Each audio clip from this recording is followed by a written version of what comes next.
there lived two girls, 21-year-old Linda Payton and 22-year-old Kathisha Goldington. They had been best friends since kindergarten. They came from different families, with Linda's parents both being university graduates and Kathisha's parents both vocational school graduates. They had different preferences. For instance, Linda liked anything blue, whereas Kathisha's favorite color was purple.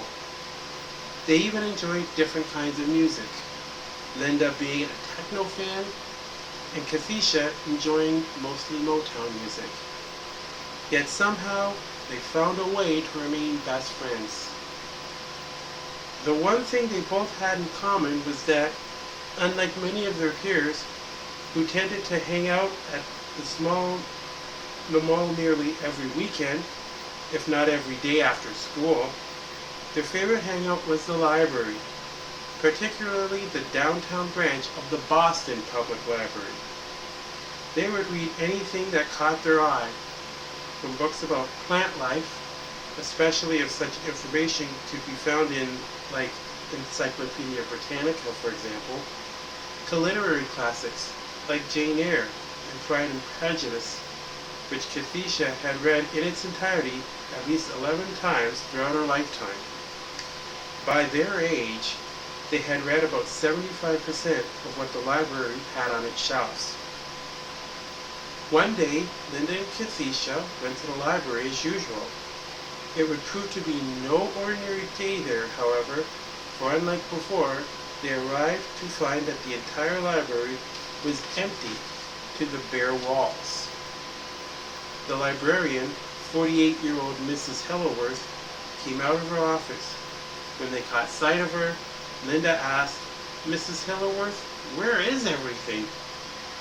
"We're relocating," Mrs. Helloworth replied. "Why?"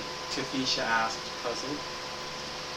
"Because this branch has become too small, and with almost 100 new books coming in every month," explained Mrs. Helloworth, "we simply need a bigger space for more shelves to put more books on." "So where are you moving to?" asked Linda.